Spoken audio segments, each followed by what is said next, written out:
Welcome to one nation Telugu news. ముందుగా headlines చూద్దాం. సచివాలయంలో గృహజ్యోతి మహాలక్ష్మి పథకాలను ప్రారంభించిన సీఎం రేవంత్ రెడ్డి. పేదల ఇళ్లలో వెలుగులు నింపాలని ఉచిత విద్యుత్ పథకం అమలు చేస్తున్నట్లు వెల్లడి.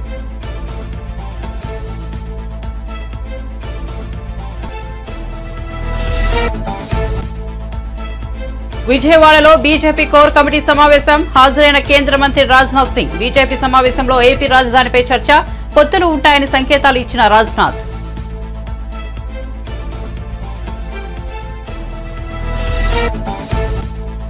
మూడు పిల్లలు కుంగితే కాళేశ్వరం మొత్తం కొట్టుకుపోయినట్ట అన్న కేటీఆర్. ఆకలి కేకల తెలంగాణ కాళేశ్వరం వల్ల అన్నపూర్ణగా మారిందని వెల్లడి.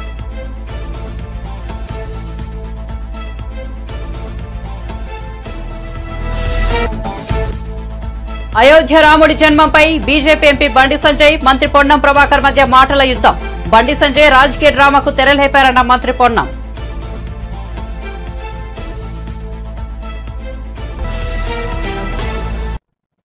ఇక వార్త వివరాల్లోకి వెళ్తే తాము ఇచ్చిన హామీలను నమ్మి తెలంగాణ ప్రజలు తమకు ఓటు వేసి అధికారం ఇచ్చారని ముఖ్యమంత్రి రేవంత్ రెడ్డి అన్నారు. 6 గ్యారంటీలలో భాగంగా మరో 2 మహాలక్ష్మి, గృహజ్యోతి పథకాలను ముఖ్యమంత్రి మంగళవారం సచివాలయంలో ప్రారంభించారు. ఈ సందర్భంగా ఆయన మాట్లాడుతూ ఎన్నికల్లో ఇచ్చిన హామీలను ఒక్కొక్కటిగా నెరవేర్చుతామన్నారు. పేదవారి ఇళ్లలో వెలుగులు నింపాలని 200 యూనిట్ల వరకు ఉచిత విద్యుత్ పథకం అమలు చేస్తున్నట్టు చెప్పారు. ఇచ్చిన గ్యారంటీలను ఖచ్చితంగా అమలు చేస్తామన్నారు. తాము అధికారంలోకి వచ్చిన 2 రోజుల్లో 2 హామీలను నెరవేర్చామని, ఇప్పుడు మరో 2 హామీలను అమలు చేస్తున్నట్లు తెలిపారు. కాంగ్రెస్ పార్టీ మాట ఇస్తే వెనకడుగు వేయదన్నారు. తాము ఆర్థిక నియంత్రణ పాటిస్తూ ముందుకు సాగుతున్నామన్నారు. సోనియా గాంధీ ఇచ్చిన హామీని ఎప్పుడూ విస్మరించలేదన్నారు. అర్హులైన వారందరికీ ఉచిత కరెంట్ ఇస్తామన్నారు. అత్యధిక మెజారిటీ ఇచ్చి ప్రజాప్రభుత్వాన్ని ఏర్పాటు చేయడం జరిగింది.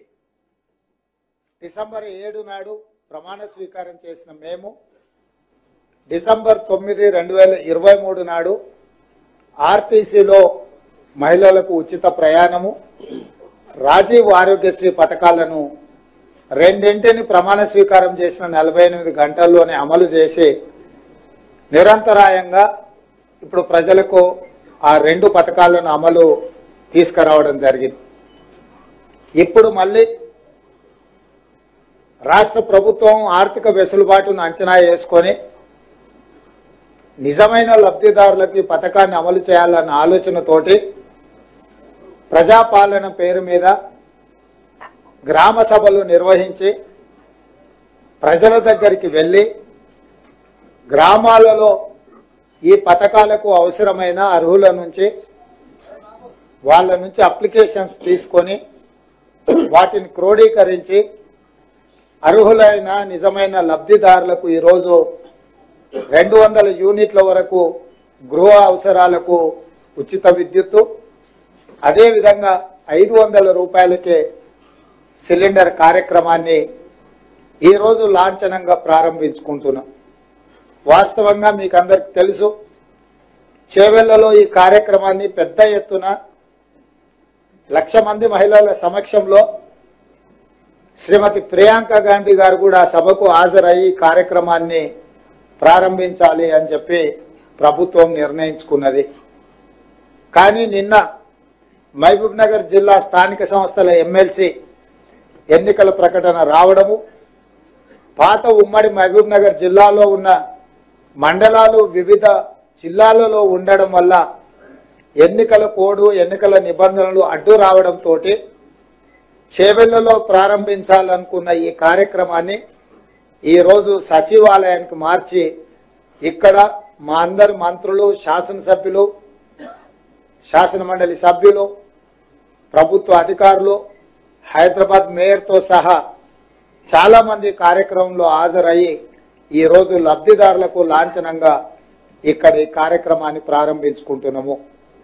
మీకు అందరికీ తెలుసు, కట్టెల పొయ్యితో కష్టాలు పడుతూ కన్నీళ్లు పెడుతున్న ఆడబిడ్డల కోసం దీపం పథకం ద్వారా కష్టాలు తీరవడానికి ఆనాడు శ్రీమతి సోనియా గాంధీ గారే పేదలకు గ్యాస్ స్టవ్ సిలిండర్ ఇవ్వాలన్న ఒక గొప్ప పథకాన్ని ఆ రోజు యూపీఏ ప్రభుత్వం తీసుకొచ్చింది. ఆనాడు సిలిండర్ గ్యాస్ పొయ్యి సిలిండర్ ధర 400 రూపాయలకే మహిళలకు అందుబాటులోకి తీసుకొచ్చి పేదల కష్టాలు తీరవాలని ప్రయత్నం చేసింది. కాంగ్రెస్ పార్టీ తర్వాత అధికారంలోకి వచ్చి పార్లమెంట్ ఎన్నికల్లో కరీంనగర్ లో కాంగ్రెస్ ఓడిపోతే రాజకీయ సన్యాసం తీసుకుంటారా అని మంత్రి పొన్నం ప్రభాకర్ కు బీజేపీ జాతీయ ప్రధాన కార్యదర్శి బండి సంజయ్ సవాల్ విసిరారు. అయోధ్య రామమందిరం విషయంపై పొన్నం ప్రభాకర్ మాట్లాడిన తీరును విమర్శించారు. హుజునాబాద్ జిల్లాలో నిర్వహించిన ప్రజాహిత యాత్రలో సంజయ్ ఈ మేరకు వ్యాఖ్యలు చేశారు. దీన్ని వేరే రకంగా చూపెట్టి ఇక్కడ ప్రజాహిత యాత్రకు ప్రజాస్పందన ఉన్నది, ప్రజలు తండోపదాలు తరలి వస్తున్నారు, దాన్ని చూసి డిస్టర్బ్ చేసే ప్రయత్నం చేస్తే అది మీకు ముప్పు వస్తుంది. ఇలా రాముడు అయోధ్యలో పుట్టిండా అని గ్యారెంటీ ఏంటి అని మీరు అన్నదానికే ఇలా ప్రజలు చీదరించుకుంటున్నారు, ఇవాళ చీకొడుతున్నారు. ఇవాళ ఇవన్నీ పక్క పెట్టు, రాముడు పక్క పెట్టు, అన్ని పక్క పెట్టు. ఫస్ట్ నువ్వు 6 గ్యారెంటీల విషయం మాట్లాడు. ఫస్ట్ ఇలా 80 రోజులు అయింది దాదాపు, ఇంక 20 రోజుల డెడ్ లైన్ నీకు. 20 రోజుల తర్వాత నువ్వు 6 గ్యారెంటీలు ఎట్లా అమలు చేస్తావు చెప్పాలి. ఫస్ట్ 423 హామీలు, వాటిని కూడా ఎట్లా అమలు చేస్తావు? 100 రోజులు అమలు చేస్తావు నువ్వన్నావు. మరి ఇందిరాగాంధీ ఫోటో పెట్టి 6 గ్యారెంటీలు మీరు ఇస్తే ఆ 6 గ్యారెంటీలు 100 రోజులు అమలు చేస్తాన్నారు. 6 గ్యారెంటీ అమలు చేయకుండా ఇందిరాగాంధీని అవమానపరిచేట మీరు. ఇందిరాగాంధీ ఫోటో పెట్టుకున్నారు కాబట్టి తెలంగాణ రాష్ట్రం అప్పుల పాలన విషయం మీరే చెప్పారు. అయినప్పుడు కూడా అప్పులు తీరుస్తాం, 6 గ్యారెంటీ పక్క 100 రోజులు అమలు చేస్తామన్నారు. ఎలక్షన్ కోడ్ రాబోతున్నది, మళ్ళీ చెప్తున్నా. దానికంటే ముందు ఈ 6 గ్యారెంటీలు మిగతా హామీలు నెరవేర్చారా? మళ్ళీ ఏదో 500 గ్యాస్ ఇస్తాము, 200 యూనిట్లు ఫ్రీ కరెంట్ ఇస్తాము, ఈ 2 హామీలు ఇచ్చి మిగతా తర్వాత చూస్తామంటే ప్రజలంతా అమాయకులు కాదు. 2 హామీలు ఇచ్చి బిస్కెట్ వేసినట్టు వేస్తే మేము ఊకునే పరిస్థితి లేదు. ఇలా 200 రోజులు కానీ 100 రోజులుగా ఇదే ప్రజలు తిరగబడతారు. నీ అహంకారము, నీ ఉరుకులాట, ఇవన్నీ కూడా 6 గ్యారెంటీలు అమలు చేసే విషయంలో చూపెట్టు. 100 రోజుల లోపట దాదాపు 80 రోజులు అయిపోయింది. ఇదంతా ఈ గంభీరత్వము ఇదంతా కూడా 6 గ్యారెంటీలు అమలు చేసే విషయాలు చూపెట్టు. నేను సవాల్ చేస్తున్నా, అలా చెప్తున్నా. సరే, ఇదే నువ్వు చెప్పిన వాదన మీద నువ్వు ఈ పార్లమెంట్ ఎన్నికలు సిద్ధమా చెప్పు. ఇదే నువ్వు చెప్తున్న వాదన చెప్తున్నా, తప్పు మాట్లాడుతున్నావు కదా. నేను మా అమ్మ గురించి చెప్తున్నాను. నువ్వు ఏదో దీన్ని జిమ్మికులు చేసి యాక్టింగ్ చేస్తే నీ యాక్టింగ్ వాళ్ళు నమ్మరీడా. నేనేమంటున్నా అంటే ఇదే వర్షన్ మీద నువ్వు ఎన్నికల్లో అభ్యర్థులు పెట్టు. చలో, నేను దాని మీదనే మాట్లాడతా. నేను రాముడి మాట అన్ని మాట్లాడతా. ఈ ఎన్నికల్లో నేను ఓడిపోతే చలో రాజకీయ సన్యాసం తీసుకుంటా. ఈ ఎన్నికల్లో కాంగ్రెస్ పార్టీ ఓడిపోతే నువ్వు రాజకీయ సన్యాసం తీసుకుంటావా చెప్పు. దాని సిద్ధమా చెప్పు. నువ్వు నేను మాట్లాడిన తప్పు నువ్వు భావిస్తే, ఏదో చిత్రీకరించి నువ్వు క్లియర్ చేసి దాన్ని నమ్మించే ప్రయత్నం చేస్తే, నువ్వు దానికి కట్టుబడి ఉంటే, నువ్వు పార్లమెంటు పోటీ చేసే అభ్యర్థి ఎన్నికల్లో ఓడిపోతే నువ్వు రాజకీయ సన్యాసం తీసుకుంటావా చెప్పు. నేను సిద్ధం దానికి. నువ్వు తీసుకుంటావా? నువ్వు 3వ ప్లేస్ ఎందుకు పోయినావు? పార్లమెంట్ ఎన్నికల్లో, కరీంనగర్ ఎన్నికల్లో 3వ ప్లేస్ ఎందుకు పోయినావు? ఈడికి ఎందుకు వచ్చినావు చెప్పరాదు. మరి ఇంకా మాట్లాడితే నీ జోలికి రాలే నేను. నువ్వంటే ఒక గౌరవం ఉండే, ఒక ప్రేమ ఉండే, కానీ దాన్ని పిరికితనంగా తీసుకుంటున్నట్టు నువ్వు. మేము పిరుకోవడం కాదు. నాకు 100 కేసులున్నాయి. 2 సార్లు జైలుపోయినా.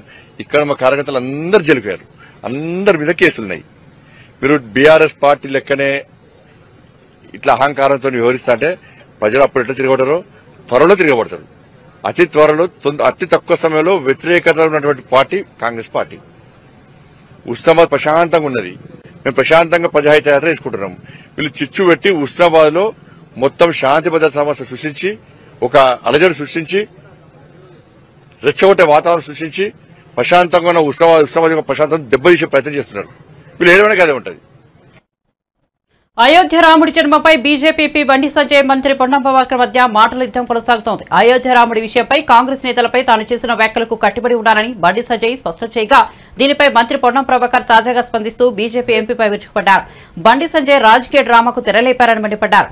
కరీంనగర్ పార్లమెంట్ అభివృద్ధికి ఎంపీగా ఏం చేశావో చెప్పి యాత్ర చేయాలని తాను అన్నట్లు తెలిపారు. రాజకీయ డ్రామాకు తిరిగి తెరలేపినాడు. నిన్న ఎన్నికల ప్రచార సభ సందర్భంగా నేను అతన్ని ఒక ప్రశ్న ఇచ్చిన, పార్లమెంట్ సభ్యుడిగా 5 సంవత్సరాలు మీరు నియోజకవర్గం చేసిన సేవ ఏందో చెప్పి ప్రచారం కొనసాగించండి.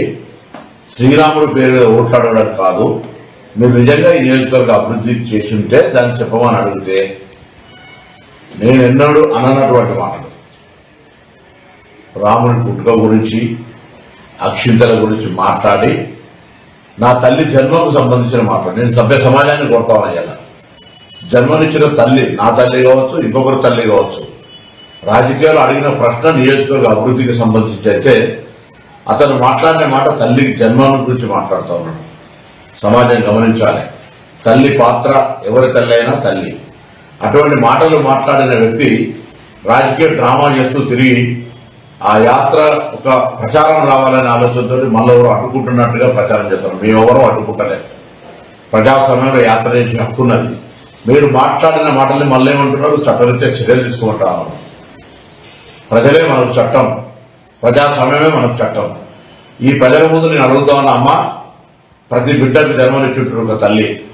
నా తల్లి జన్మ గురించి మాట్లాడుతూ ఉన్నటువంటి అతని పట్ల ఒకసారి ఆలోచన చేయండి. ఇది ఏమాత్రం రాజకీయాల సబబు ఈ విధంగా మాట్లాడడం. భార్యకు మంగళసూత్రం కడతారు. అటువంటి మంగళసూత్రం అమ్మి ఎన్నికలకు గెలిచిన అనే వ్యక్తి.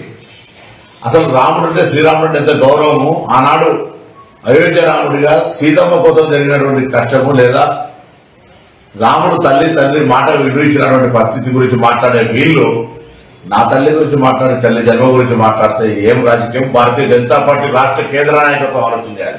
నేను వాళ్ళని అడుగుతా ఉన్నా కదా, మీరు ఇటువంటి నాయకుడికి, ఇటువంటి మాటలకు, ఇటువంటి డ్రామాకు మీరు సమర్థిస్తున్నా కూడా స్పష్టం చేయమని నేను బీజేపీ రాష్ట్ర అధ్యక్షుడు అడుగుతా ఉన్నా. ఈ జిల్లాకు సంబంధించిన ఇద్దరు బీజేపీ నాయకులను అడుగుతా ఉన్నా, ప్రజలను అడుగుతా ఉన్నా. నేను ఏ విధంగా మాట్లాడినా నేను ఈ నియోజకవర్గ ఎంపీగా ఇవాళ కూడా బహిరంగ చర్చకు సిద్ధమని 6 నెలలుగా, ఏడాది నుంచి అడుగుతా ఉన్నా. ఈ నియోజకవర్గం మీద మీరేం చేసిన 5 ఏళ్లలో నేనేం చేసిన, మీరు నియోజకవర్గ ప్రజలకు ఏం చేయలేదని, మీరు ప్రజల లోపల తిరుగుబాటు వస్తుందని, ఓడిపోతే అనే భయంతో ఇటువంటి ప్రస్తావన తెచ్చి మీరు రాజకీయ లబ్ధి పొందే ప్రయత్నం చేస్తే, ఈ మాట ఆనాడు కేసీఆర్ గారు హిందుగాలు బొందుగాలు అంటే ఏ విధంగా ఎన్నికలకు వాడుకున్నావో, నీ గెలుపు ఇవాళ తల్లి మాట నీ సమాధికి కారణం కాబోతుంది. బండి సంజయ్, జాగ్రత్త అనే మాట సందర్భంగా గమనిస్తానా. మేము హింసవాదులం కాదు, మేము కాంగ్రెస్ పార్టీ వాళ్ళం. మేము యాత్ర గడ్డపడతలేము. దాని పేరు మీద శవం మీద పెడాలు ఎదుర్కొనే విధంగా యాత్రను అడ్డుకుంటున్నామని లబ్ధి పొందే ప్రయత్నం చేయకు. యాత్ర చేసుకో, ఏమైనా మాట్లాడుకో, కానీ నాలిక ఒళ్ళు అన్ని దగ్గర పెట్టుకుని మాట్లాడమని నీతో చెప్తాను. ఆకలి కేకల తెలంగాణ కాళేశ్వరం వల్ల అన్నపూర్ణగా మారిందని బీఆర్ఎస్ కార్యనిర్వాహక అధ్యక్షుడు కేటీఆర్ అన్నారు. కాళేశ్వరంపై ప్రభుత్వమే కుట్రలు చేస్తోందని, ప్రజలకు వాస్తవాలు తెలిపేందుకు మార్చి 1 నుంచి మేడిగడ్డకు వెళ్లాలని నిర్ణయించుకున్నామని స్పష్టం చేశారు. కాళేశ్వరం అంటే ఒక బ్యారేజీ మాత్రమే కాదన్నారు. మిత్రులు మాట్లాడుతున్నారు ఈ మధ్యన, కాళేశ్వరం అంటే ఒక మేడిగడ్డ మాత్రమే అన్నట్టు, కాళేశ్వరం అంటే ఒక బరాజ్ మాత్రమే అన్నట్టు కొంతమంది తెలిసి తెలవక, తెలిసి కూడా కావాలని ప్రజల్ని తప్పుదోవ పట్టించడానికి కూడా మాట్లాడుతున్న పరిస్థితి. మేము మేడిగడ్డకు కూడా బయలుదేరిపోబోతా ఉన్నాం. మరి పెద్దలు కేసీఆర్ గారు నల్లగొండ సభలో, బహిరంగ సభలోనే స్పష్టంగా చెప్పారు, మీరు పోవడం కాదు మేమే పోతాము మన మేడిగడ్డకి. మేడిగడ్డ మాత్రమే కాదు, అన్నారం పోతాము, సుందిల్ల పోతాము, మొత్తం కాళేశ్వరం ప్రాజెక్టు యొక్క సమగ్ర స్వరూపాన్ని ప్రజలకు అర్థమయ్యేటట్టు వాళ్లకు సజీవంగా చూపెడతాము అనే మాట కూడా ఈ సందర్భంగా నేను విజ్ఞప్తి చేస్తా ఉన్నా. కాళేశ్వరం అంటే ఒక మేడిగడ్డ కాదు, కాళేశ్వరం అంటే 3 బరాజులు, కాళేశ్వరం అంటే 15 రిజర్వాయర్లు, కాళేశ్వరం అంటే 21 పంప్ హౌజులు, కాళేశ్వరం అంటే 203 కిలోమీటర్ల సొరంగాలు, 203 కిలోమీటర్స్ ఆఫ్ టనల్స్. కాళేశ్వరం అంటే 1531 కిలోమీటర్ల ప్రవాహ కాలువలు. అన్నిటి సమగ్ర సమాహారమే కాళేశ్వరం తప్ప ఒక బరాజ్ కాదు. అందులో 84 పిల్లర్లుంటే 3 పిల్లర్లకు ప్రమాదం వస్తే మొత్తం బరాజే కొట్టుకుపోయింది అన్నట్టుగా, ఏదైతే కాళేశ్వరం మొత్తమే కొట్టుకుపోయింది అన్నట్టుగా చిత్రీకరించే ప్రయత్నం చేస్తున్నారో, కాళేశ్వరం అంటే ఒక మేడిగడ్డ కాదు. ఆకలి కేకల తెలంగాణ ఈరోజు అన్నం గిన్నెగా మారిన మాట వాస్తవం కాదా? దేశానికి అన్నపూర్ణగా మారిన మాట వాస్తవం కాదా? 24 లక్షల టన్నుల ధాన్యం సేకరించే తెలంగాణలో ఈరోజు 3.5 కోట్ల టన్నుల ధాన్యం పడుతున్న మాట వాస్తవం కాదా? తెలంగాణ భారతదేశానికే ధాన్య భాండాగారంగా మారిన మాట వాస్తవం కాదా? ఇది కాళేశ్వరం ఫలితం కాదా? నీళ్లు రాకుండానే, పంటలు వండకుండానే భూముల ధరలు పెరిగిపోయినాయా? ఇది తెలంగాణ రైతులకు తెలియదా?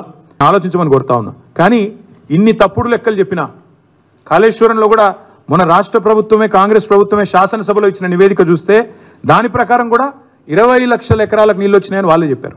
ఈ చెలో మేడిగడ్డ అనే ప్రోగ్రాం ఏదైతే మేము తీసుకున్నామో, మన మార్చి 1 నాడు ఉదయం 8:30కు మా పార్టీకి సంబంధించిన శాసనసభ్యులు, అదేవిధంగా శాసన మండలి సభ్యులు, గౌరవనీయులైన పార్లమెంట్ సభ్యులు, మాజీ శాసనసభ్యులు, మాజీ ఎంపీలు, మాజీ ఎమ్మెల్సీలు, ఇంకా ఇతర ముఖ్యులు దాదాపు ఒక 150 నుంచి 200 మందిని ఇక్కడ నుంచి బయలుదేరిపోతాం తెలంగాణ భవన్ నుంచి బయలుదేరి ఒక్క మేడిగడ్డ మాత్రమే కాదు, మొదటి రోజు మేడిగడ్డ పోతాం. ఆ తర్వాత తెలంగాణకు కామధేనువుగా ఉన్న కాళేశ్వరం ప్రాజెక్టును దశల వారీగా ప్రజలకు మళ్ళొక్కసారి ఆవిష్కృతం చేస్తూ వాళ్ళ మనసులో ఉండే అనుమానాలు నివృత్తి చేస్తూ కాళేశ్వరం అంటే ఒక బరాజ్ కాదు, ఎంత సమగ్రమైన ప్రాజెక్టో వారికి వివరించి ముందుకు పోతాం. దురదృష్టవశాత్తు మేడిగడ్డ బరాజ్లో 2-3 పియర్లకు నవంబర్ మాసంలో పగుళ్ళు వచ్చినాయి. కానీ ఇదేం మొదటిసారి కాదండి, ఇదేదో చరిత్రలో ఎన్నడూ జరగంది, ఏదో మొదటిసారి జరిగింది కాదు. ఆనాడు కడెం ప్రాజెక్ట్ కొట్టుకుపోయిన పరిస్థితి 1950 దశకంలో. 2006-7 ప్రాంతంలో అప్పుడు రాజశేఖర రెడ్డి గారు ముఖ్యమంత్రిగా దానికి మరి పునాది రాయి వేస్తే ఆ రోజు సంవత్సరం తిరగకుండానే 2 సార్లు కొట్టుకుపోయింది, ఒకసారి కాదు. గుండ్లవాగు ప్రాజెక్టు, ఇది వాస్తవం కాదా? ఈరోజు మంత్రిగా ఉన్న సీతక్క గారు ఆ రోజు అప్పుడు ఓడిపోయి ఉన్నారు, శాసనసభ్యురాలుగా పోటీ చేసి ఓడిపోయి ఉన్నారు. వారు వరంగల్ నుంచి గుండ్లవాగు ప్రాజెక్టు దాకా గోవిందరావుపేట దాకా పాదయాత్ర చేసి ధర్నాలు చేసి నాన్న రాద్ధాంతం చేసిన మాట వాస్తవం కాదా? ఇది మీ కాంగ్రెస్ ప్రభుత్వంలో జరగలేదా? ఇదేమన్నా కొత్త? మేడిగడ్డలో జరిగిన దాని మీద కూడా మేము కోరుతున్నాం, శాసనసభలో కోరాము, ఇక్కడ కూడా కోరుతా ఉన్నాం. ప్రభుత్వాన్ని రిక్వెస్ట్ చేస్తున్నాం, విచారణ జరిపించండి. బాధ్యులు ఎవరైతే బాధ్యులో వాళ్ళ మీద చర్య తీసుకోండి, మాకేం అభ్యంతరం లేదు. మీరు జ్యుడిషియల్ కమిషన్ అన్నారు, ఇంకేదో కమిటీ అన్నారు, మేము దాన్ని వ్యతిరేకించడం లేదు. నిక్షేపంగా మీరు విచారణ జరిపించండి, తప్పకుండా బాధ్యుల మీద చర్యలు తీసుకోండి, మాకు అభ్యంతరం లేదు. హైయెస్ట్ వరద వచ్చింది గోదావరిలో లాస్ట్ సీజన్లో, దాన్ని కూడా తట్టుకొని నిలబడ్డది మేడిగడ్డ. మరి తర్వాత మెయింటెనెన్స్ లోపించడమో ఇంకోటో దేనివల్లనో మొత్తానికైతే నష్టం జరిగింది. అదేంటో విచారణలో తేలుతుంది, ఎందువల్ల జరిగింది అనేది విచారణలో తేలుతుంది. మేము రాష్ట్ర ప్రభుత్వాన్ని మేము డిమాండ్ చేసేది ఒకటే, రాజకీయ వైరుధ్యాలు రాజకీయ పంతాలు ఎన్ని ఉన్నా రైతుల ప్రయోజనాలు మనందరికీ, రాష్ట్ర ప్రయోజనాలు మనందరికీ ముఖ్యం. అందుకే మేము రాష్ట్ర ప్రభుత్వాన్ని విజ్ఞప్తి చేసేది, డిమాండ్ చేసేది, మీరు దయచేసి వెంటనే కాఫర్ డ్యామ్ నిర్మాణం చేయండి, చేసి మరి మరమ్మతులు చేయండి. వీలైనంత త్వరగా అన్ని పంపులు చాలు చేయలేకపోతే కనీసం ఒక పంపన్న చాలు చేయండి, వెంటనే రిపేర్ చేసి ఒక పంపన్న స్టార్ట్ చేయండి. స్టార్ట్ చేసి రాబోయే మరి మాకు ఉన్న సమాచారం ప్రకారం కొంతమంది ఇరిగేషన్ అధికారులు కూడా మరి రైతులకు చెప్తా ఉన్నారు, అక్కడక్కడ ఏప్రిల్ మాసంలో, మే మాసంలో, జూన్ మాసంలో మంచినీళ్ళకే గోస ఉంటుంది, మీకేడికెళ్ళి నీళ్ళు ఇస్తాం, మీ పంటలకి నీళ్ళు ఇవ్వలేమని కూడా చెప్తా ఉన్నారంట. కాబట్టి నేను రాష్ట్ర ప్రభుత్వానికి విజ్ఞప్తి చేసేది, మీరు దయచేసి రాజకీయ పంచాయతీలు పెట్టండి, గొడవ చేయండి, మమ్మల్ని బదనాం చేయండి, మా మీద కోపం ఉంటే తీర్చుకోండి, అభ్యంతరం లేదు. కానీ మా మీద కోపం రైతుల మీద తీయకండి, మా మీద కోపం తెలంగాణ రాష్ట్రం మీద తీయకండి. చేయాల్సిన పని చేయకుండా శ్వేతపత్రాలు, ఇంకా పవర్ పాయింట్లు, ప్రాజెక్టు విజిట్లు అని దుమ్మెత్తిపోసే కార్యక్రమం ఏదైతే చేస్తున్నారో ఇది మంచిది కాదు అనే మాట కూడా రాష్ట్ర ప్రభుత్వానికి నేను విజ్ఞప్తి చేస్తా ఉన్నా. విజయవాడలో నిర్వహించిన బీజేపీ కోర్ కమిటీ సమావేశానికి కేంద్ర మంత్రి రాజ్నాథ్ సింగ్ విచ్చేశారు. ఈ సమావేశంలో ఏపీ రాజధానిపై చర్చ జరిగింది. రాజధాని అంశంపై ఓ నాయకుడు అడిగిన ప్రశ్నకు రాజ్నాథ్ స్పందించారు. ఏపీ రాజధాని అమరావతిని మనం తీర్మానం చేశామని స్పష్టం చేశారు. అంతేకాదు ఏపీలో పొత్తులు ఉంటాయని సంకేతాలు ఇచ్చారు. బీజేపీ మూడోసారి కూడా దేశంలో అధికారంలోకి రానుందని ధీమా వ్యక్తం చేశారు. स्वीकार किया मेरे बहनों भाइयों, और ऐसा सिस्टम बना दिया, जनधन योजना, आधार और मोबाइल के माध्यम से जैम की ऐसी ट्रिनिटी बना दी कि आज दिल्ली के बैंक से 100 पैसा चलता है तो 100 का 100 पैसा लोगों की जेबों में पहुंचता है, एक पैसा भी भ्रष्टाचार की भेंट नहीं चढ़ने पाता है। तो भ्रष्टाचार केवल भाषण देकर समाप्त नहीं किया जा सकता, भ्रष्टाचार को यदि समाप्त करना है तो सिस्टम में चेंजेस लाने पड़ेंगे. మిత్రులారా, ఈ దేశంలో అన్నిటికన్నా పెద్ద వ్యాధి ఏదన్నా ఉందంటే అది అవినీతి. ఈ దేశంలో అవినీతి పెచ్చు పెరిగిపోయిన విషయం మీకు అందరికీ తెలుసు. గతంలో ఆనాడు ఈ దేశానికి ప్రధానిగా ఉంటున్న రాజీవ్ గాంధీ గారు స్వయంగా తను ఒప్పుకున్నారు, నేను ఢిల్లీ నుంచి 100 పైసలు పంపిస్తే ఆ లబ్ధిదారికి చేరేసరికి 14 పైసలు మాత్రమే జరుగుతుంది, 86 పైసలు అవినీతి పరుల జేబుల్లోకి వెళ్తుందని వారు నిస్సహాయతను ప్రకటించారు. నేను వారు విమర్శించట్లేదు, కానీ వారి నిస్సహాయతను మాత్రం అర్థం చేసుకున్నాను. తర్వాత ఇవాళ ఎటువంటి నాయకత్వం ఈ దేశంలో ఉందంటే నరేంద్ర మోడీ గారు ప్రధానమంత్రి అయిన తర్వాత ఈ అవినీతి నిర్మూలనకు సవాల్గా స్వీకరించారు. అందుకని ఆధార్ని తీసుకొచ్చి డైరెక్ట్ బెనిఫిట్ ట్రాన్స్ఫర్ ద్వారా ఏ పథకాల లబ్ధి అయితే లబ్ధిదారుకు చేరాలనో వాళ్ళకు ఢిల్లీ నుంచి పంపిస్తే 100కు 100 పైసలు ఇవాళ వాళ్ళ జేబుల్లోకి వెళ్తున్న విషయాన్ని తెలియాలి. మిత్రులారా, నేను చెప్పదలుచుకున్నది ఏంటంటే కేవలం ప్రసంగాల వల్ల ఈ అవినీతి నిర్మూలన జరగదు. అవినీతి నిర్మూలన జరగాలంటే ఒక సమర్థవంతమైన నాయకత్వం ఉండాలనే విషయాన్ని చెప్పదలుచుకున్నాను. ఇవాళ ఈ దేశంలో అతి పెద్ద अमलापुरम गया और अन्य जिलों के किसानों और पैडी फार्मर से मिलने गया था।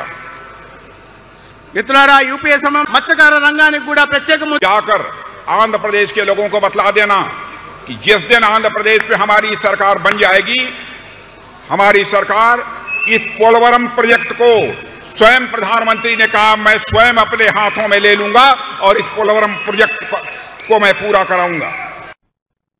ఆర్థిక ఇబ్బందులు ఉన్నప్పటికీ తాము చెప్పిన హామీలను అమలు చేస్తున్నామని ఉప ముఖ్యమంత్రి మల్లుభట్టి విక్రమార్క అన్నారు. మహాలక్ష్మి గృహజ్యోతి పథకాల ప్రారంభం సందర్భంగా ఆయన మంగళవారం మాట్లాడుతూ బీఆర్ఎస్ 10 ఏళ్ల పాలనలో తెలంగాణ ఆర్థిక పరిస్థితి దారుణంగా దెబ్బతిందన్నారు. ఆర్థిక పరిస్థితులు బాగాలేనప్పటికీ హామీలను అమలు చేస్తూ ముందుకు సాగుతున్నామన్నారు. మన దేశంలో కొన్నేళ్లుగా గ్యాస్ సిలిండర్ ధరలు భారీగా పెరుగుతున్నాయని ఆందోళన వ్యక్తం చేశారు. ఈ పెరిగిన ధరల నుంచి సామాన్యులకు, మహిళలకు ఊరట ఇచ్చేందుకు గృహజ్యోతి పథకాన్ని ప్రకటించినట్లు తెలిపారు. 500 రూపాయలకే సిలిండర్ ద్వారా రాష్ట్రంలోని 40 లక్షల కుటుంబాలకు ప్రయోజనం కలుగుతుంది. 6 గ్యారంటీల్లో భాగంగా మేము ఈరోజు లాంచ్ చేస్తున్నటువంటి సందర్భంలో 500 రూపాయలకే గ్యాస్ సిలిండర్, 200 యూనిట్ల లోపల ఉచితంగా కరెంటు పొందేటువంటి లబ్ధిదారులందరికీ హృదయపూర్వకమైనటువంటి నమస్కారాలతో కూడినటువంటి అభినందనలు కూడా తెలియజేస్తా ఉన్నాను. ఇది దేశమంతా ఎదురు చూస్తున్నటువంటి కార్యక్రమం. తెలంగాణలో కాంగ్రెస్ పార్టీ 6 గ్యారంటీల్ని ప్రకటించింది. 6 గ్యారంటీల ప్రకటన ఒక విప్లవాత్మకమైనటువంటి ఆలోచనలతో కూడినటువంటి నిర్ణయాలు. రాష్ట్రంలో ఉన్నటువంటి పేద, బడుగు, బలహీన వర్గాలకి, మధ్యతరగతి కుటుంబాలకి పెద్ద ఎత్తున ఉపయోగపడేటువంటి గ్యారంటీల్ని ప్రకటించింది. కానీ ఆ గ్యారంటీల్ని తెలంగాణలో వచ్చినటువంటి కాంగ్రెస్ ప్రభుత్వం అమలు చేస్తుందా లేదా అనేటువంటి ఆలోచనల్లో ఈ రాష్ట్రం వైపే దేశం అంతా చూస్తా ఉంది. ఇటువంటి పరిస్థితుల్లో ఇక్కడ ఉన్నటువంటి టిఆర్ఎస్ పార్టీ కూడా అలవైకాన్ని అమలు చేయలేనటువంటి 6 గ్యారంటీల్ని కాంగ్రెస్ పార్టీ ప్రకటించింది. వాళ్ళు చేయబోలేరు అని మేము అధికారంలోకి వచ్చిన 2వ రోజు నుంచే ప్రచారం మొదలుపెట్టారు. అటువంటి అనేక రకాలైనటువంటి ప్రచారాలు, ఆలోచనల మధ్యన మాకున్నటువంటి అనేక రకాలైనటువంటి ఇబ్బందులను కూడా అధిగమించి వెస్టర్న్ ఆస్ట్రేలియా మంత్రి సాండర్సన్ తెలంగాణ ముఖ్యమంత్రి రేవంత్ రెడ్డితో భేటీ అయ్యారు. రాష్ట్రంలో వైద్య రంగంలో పెట్టుబడులు పెట్టేందుకు ఆయన ఆసక్తి కనబరిచారు. తెలంగాణలో మెడికల్ రంగంలో పెట్టుబడులకు మంచి అవకాశం ఉందని సీఎం రేవంత్ రెడ్డి వారికి తెలిపారు. Health care, health tourism, health స్కిల్లింగ్లలో పెట్టుబడులకు అవకాశాలు ఉన్నాయని వివరించారు. హైదరాబాద్ స్కిల్ క్యాపిటల్ గా మారబోతోందని తెలిపారు. జిల్లా ఆసుపత్రులను మల్టీ స్పెషాలిటీ ఆసుపత్రులుగా తీర్చిదిద్దేందుకు ప్రణాళికలు రూపొందిస్తున్నట్లు వెల్లడించారు. రాష్ట్రంలో పెట్టుబడులు పెట్టే ఫార్మా కంపెనీలకు సహకరిస్తామని సీఎం రేవంత్ హామీ ఇచ్చారు.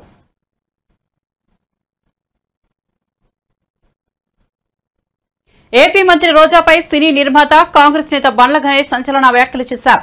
తెలంగాణ మంత్రి రేవంత్ రెడ్డి చేసిన చేపల పులుసు వ్యాఖ్యలపై ఓ టీవీ ఇంటర్వ్యూలో స్పందించిన రోజా ఆయన యాక్సిడెంట్ సీఎమని ఏం మాట్లాడాలో తెలియక ఏదేదో మాట్లాడుతున్నారంటూ కౌంటర్ ఇచ్చిన విషయం తెలిసిందే. కాగా రోజా చేసిన కామెంట్లపై బండ్ల గణేష్ ఘాటుగా స్పందించారు. రోజా డైమండ్ రాణి అని, ఆమెకు ఈసారి సీటు వస్తుందో రాదో డౌట్ అంటూ విమర్శలు చేశారు బండ్ల గణేష్. ప్రభుత్వం కాంగ్రెస్ ప్రభుత్వం రేవంత్ 10 ఏళ్ల తర్వాత మీరు రోజా ఏం చెప్పారండి? రోజా గారి గురించి, రోజా డైమండ్ రాణి, ఆమె గురించి ఏం మాట్లాడతాం, ఆమెకు సీట్ వస్తుందో రాదో డౌటు. రోజా రేవంత్ రెడ్డి యాక్సిడెంటల్ సీఎం కాదు, ఆమె ఎవరి దగ్గర పనిచేస్తుంది, ఆయన యాక్సిడెంట్ సీఎం. రేవంత్ రెడ్డి గారు ఫైటర్. రేవంత్ రెడ్డి గారు ఫైటర్, పోరాడైన యోధుడు. భారతదేశంలో ఇట్లాంటి యోధులు చాలా తక్కువ మంది ఉంటారు. ఈయన యోధుడు, ఈయన పోరాడి కష్టపడి తనేందో నిరూపించుకొని ముఖ్యమంత్రి పదవి తెచ్చుకున్నాడు. యాక్సిడెంటల్ సీఎం అయితే నాన్నగారు చనిపోతేనో, నాన్నగారు వారసత్వం వస్తేనో, ఇంకోటి వస్తేనో, నీలాగా పులుసు వండి పెడితేనే వస్తుంది. నువ్వు పులుసు వండి పెట్టావు కాబట్టి నువ్వు పులుసు పాపవు, నువ్వు వదిలే. నువ్వు రేపో మాపో మాజీ అవుతావు. ఆ మాజీ ఈ మాజీ కలిసి పెట్టి ఇక్కడ వచ్చి జబర్దస్త్ ప్రోగ్రామ్ చేసుకుంటా, పగల జబర్దస్త్ షూటింగ్, నైట్ పూట ఏమో మాజీలు కలిసి తాజాగా కేజీలు తెచ్చుకొని పులుసు వండుకొని పెట్టుకోను. అంతేగాని మా ముఖ్యమంత్రి అనే స్థాయి నీది కాదమ్మా తల్లి. నువ్వు నీ స్థాయి కాదు, నువ్వు ఐటెం రానివి, నువ్వు ఐటెంలానే ఉండు. అన్యాయం చేసిన కాళేశ్వరం చూసుకోవటానిక, అక్రమాలు చేసిన కాళేశ్వరంలో ఏమేమి తప్పులు ఎట్లొస్తాయో దీనికి ఎట్లా ఆన్సర్ ఇవ్వాలని వాళ్ళ ఎమ్మెల్యేలని వాళ్ళ ఇప్పటికే మంగళయాన్ చంద్రయాన్ 3 విజయాలతో అంతరిక్ష పరిశోధన రంగంలో భారత్ ఖ్యాతి ఇనుమడించింది. ఈ క్రమంలో రెట్టించిన ఉత్సాహంతో ఉన్న భారత్ గగన్యాన్ కు సిద్ధమైంది. భారత్ కు ఇది తొలి మానవ సహిత రోదసీ యాత్ర. ఇంతటి ప్రతిష్టాపన గగన్యాన్ యాత్రలో భాగంగా అంతరిక్షంలోకి వెళ్లే భారత వ్యోమయాగాల పేర్లను ప్రధాని నరేంద్ర మోదీ ప్రకటించారు. ఇండియన్ ఎయిర్ ఫోర్స్ కు చెందిన గ్రూప్ కెప్టెన్లు అజిత్ కృష్ణన్, ప్రశాంత్ బాలకృష్ణ నాయక్, అంగద్ ప్రతాప్, వింగ్ కమాండర్ సుభాష్ ను Shukla Gagan and space copter ద్వారా దూరదర్శన్లోకి వెళ్లనున్నారని మోదీ తెలిపారు. ఇవి 4 పేర్లు కాదు, 140 కోట్ల మంది భారత ప్రజల ఆకాంక్షలను అంతరిక్షంలోకి తీసుకెళ్లే శక్తులని అభివర్ణించారు. కేరళలోని తిరువనంతపురంలో జరిగిన ఓ కార్యక్రమంలో ప్రధాని మోదీ ఈ 4 వ్యోమగాములను పరిచయం చేశారు. 40 ఏళ్ల కిందట రాకేష్ శర్మ రూపంలో తొలి భారతీయుడు అంతరిక్షంలోకి వెళ్లగా మళ్లీ 4 భారతీయులు అంతరిక్షంలోకి వెళ్లనున్నారని, అయితే ఈసారి కౌంట్ డౌన్ మనదే, రాకెట్ మనదేనని స్పష్టం చేశారు. भारत वो पहला देश बना जिसने चंद्रमा के साउथ पोल पर तिरंगा फहराया।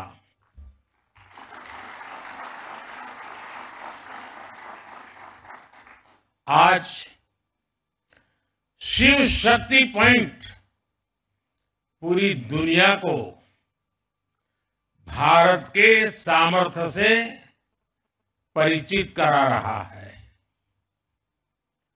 अब विक्रम साराभाई स्पेस सेंटर में हम सभी एक और ऐतिहासिक सफर के साक्षी बन रहे हैं। अब से कुछ देर पहले देश पहली बार अपने 4 गगनयान यात्रियों से परिचित हुआ।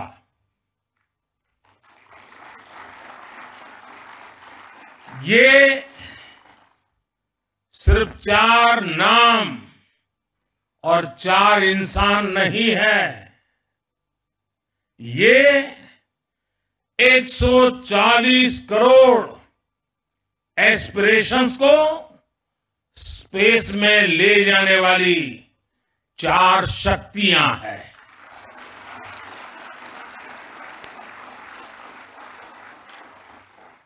40 वर्ष के बाद कोई भारतीय अंतरिक्ष में जाने वाला है, लेकिन इस बार टाइम भी हमारा है, काउंट डाउन भी हमारा है और रॉकेट भी हमारा है।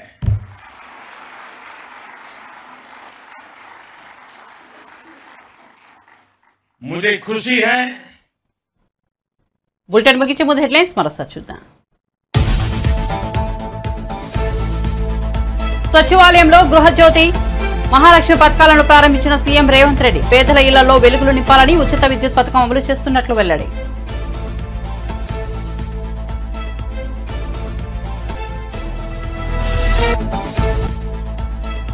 విజయవాడలో బీజేపీ కోర్ కమిటీ సమావేశం. హాజరైన కేంద్ర మంత్రి రాజ్నాథ్ సింగ్. బీజేపీ సమావేశంలో ఏపీ రాజధానిపై చర్చ. పొత్తులు ఉంటాయని సంకేతాలు ఇచ్చిన రాజ్నాథ్.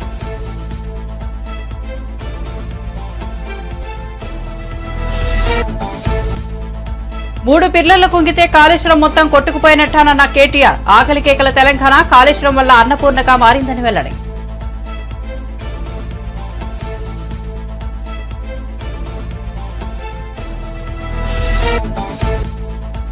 అయోధ్య రాముడి జన్మంపై బీజేపీ ఎంపీ బండి సంజయ్ మంత్రి పొన్నం ప్రభాకర్ మధ్య మాటల యుద్ధం.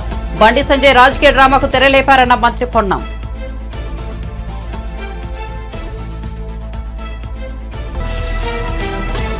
మరిన్ని అప్డేట్స్ కోసం చూస్తూనే ఉండండి వన్ నేషన్ తెలుగు న్యూస్.